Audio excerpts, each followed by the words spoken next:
Well, in other news this evening, fast food workers here in Atlanta and all across the country gathered to protest low wages. Now, this comes after protests earlier this year over the same thing, workers demanding better pay.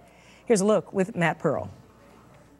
The second of two Atlanta fast food worker protests wrapped up at about 6 o'clock this evening. It was a quick protest, only about a half hour long, but in that time, about 100 protesters came inside the Burger King on North Side and Fair, chanting, demanding an increase on the minimum wage from $7.25 an hour to $15. It's not fair. You go to work very faithfully, on time, legal time, and you still got to go out and get food stamps, get vouchers to keep the lights on, vouchers to pay your rent once a year. It's not fair. The protest dispersed when police entered and asked the protesters to leave because they were obstructing business. This follows a morning protest that took place at a Crystal on Moreland Avenue. In downtown Atlanta, Matt Pearl, 11 Alive News. Joining me are Roger Sikes, organizer of Atlanta Jobs with Justice, and Kyle Jackson, Georgia State Director for the National Federation of Independent Businesses. Gentlemen, thanks so much for dropping by to talk about this thing, because it's a hot button issue for sure. All right, so this is something that President Obama has really been pushing for some time, to increase worker wages, better their benefits as well. Will it hurt or help the economy? Well, I can only speak to the small business perspective. I know from our perspective it's very concerning. One, we don't think it's the government's role to be dictating the wage scale in a small business. And two, small businesses are the least able to absorb extra costs. And the old adage holds true. The more you tax something, the more expensive you make something, the less you get of it. And we think that's true with employment as well. Roger?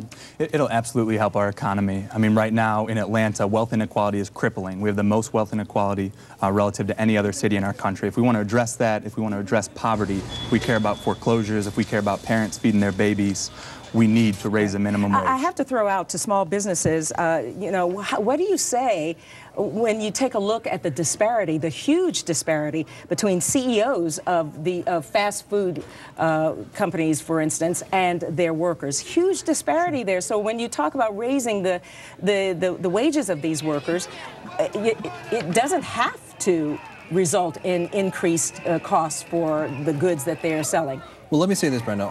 I speak for small employers. Our average member has less than 10 employees, less than $500,000 a year in gross sales. So they don't have corporate jets and they don't have corner offices.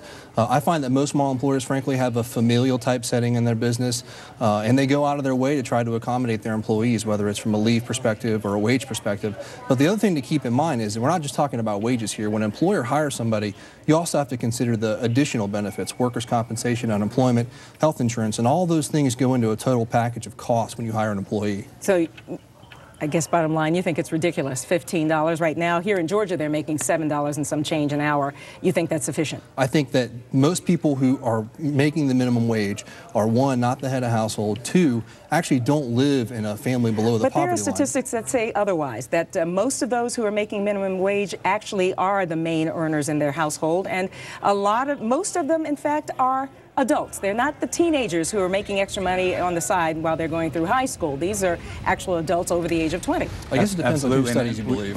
I think we saw that today with the fast food worker protests, and none of the worker leaders that are actually going on strike.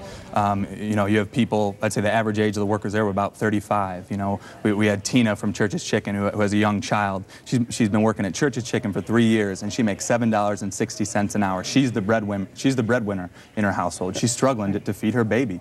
Yeah, and that's about less than $18,000 a year. It's difficult to raise a family on that amount of money. We're running out of time, but if workers don't get what they're asking for, what's their recourse? I mean, you know, can they pressure state and city municipalities to do anything about this? Absolutely. We got a multi-layered approach. I think we need to organize workplaces. We need to organize campuses. We need to organize Walmart. We need to pressure the federal government. We need to pressure the state government to raise the wage. Our community, Atlanta, we can't survive on $7.25. There's no way. We must do it by whatever means necessary. All right, Roger Sikes, I'm going to have let you have the last word on that. I know you're taking a big breath to say more, but I'm getting a cue from my producer that I've got to wrap it up. So I'm sure we'll be talking about this for some time to come. So we'll call you back. All right. Thanks so much. Thank you, Brenda. We also asked you online what you thought and if the minimum wage should be increased to $15. Take a look at the results so far.